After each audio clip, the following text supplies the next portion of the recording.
L'actualité de la santé maintenant avec le docteur Kierzek. Bonjour Gérald. Bonjour Samuel. Alors aujourd'hui nous parlons de la mucoviscidose alors que samedi soir TF1 consacre une grande soirée hommage à Grégory Lemarchal. Rappelez-nous Gérald d'abord ce qu'est cette maladie.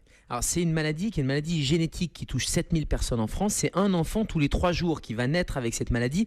Mais c'est beaucoup plus de gens qui sont concernés puisqu'il y aurait 2 millions de personnes porteuses du gène qui est déficient. Et ce gène, il est déficient et il va modifier les canaux cellulaires. Au niveau de la cellule, il y a des canaux pour faire rentrer un certain nombre de choses dans les cellules.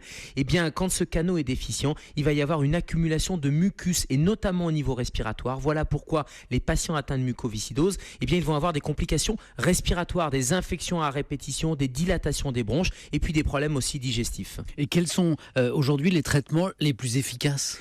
Alors, on ne sait pas encore soigner cette maladie. C'est-à-dire que l'évolution, elle est inéluctable. En revanche, il y a une évolution qui est très progressive et on est capable de ralentir grâce à une prise en charge multidisciplinaire. On va bien sûr traiter les infections pulmonaires. Le rôle de la kinésithérapie est extrêmement important. Le rôle alimentaire, nutritionnel est extrêmement important. Et puis, il y a beaucoup de choses, il y a beaucoup d'espoir avec notamment la greffe de poumons qui est possible et qui est de plus en plus possible. Pourquoi ? Parce que des équipes, et notamment des équipes françaises, sont capables à partir de poumons prélevés qui n'étaient pas des poumons suffisamment qualitatifs pour être greffés. Ouais. Et bien maintenant, ces poumons sont pris et sont mis sous cloche stérile et sont cultivés, sont oxygénés de façon à pouvoir être greffés chez ces patients. Et ça permet d'augmenter de manière majeure le nombre de greffes possibles. Gérald, vous nous l'avez dit, on ne sait pas guérir aujourd'hui la mucoviscidose. Où en est la recherche aujourd'hui ? Alors la recherche, elle a beaucoup avancé. Alors je vous parlais de la chirurgie, mais il y a aussi de nouvelles molécules qui sont testées, avec notamment de nouvelles molécules qui permettent d'améliorer ces canaux qui sont déficients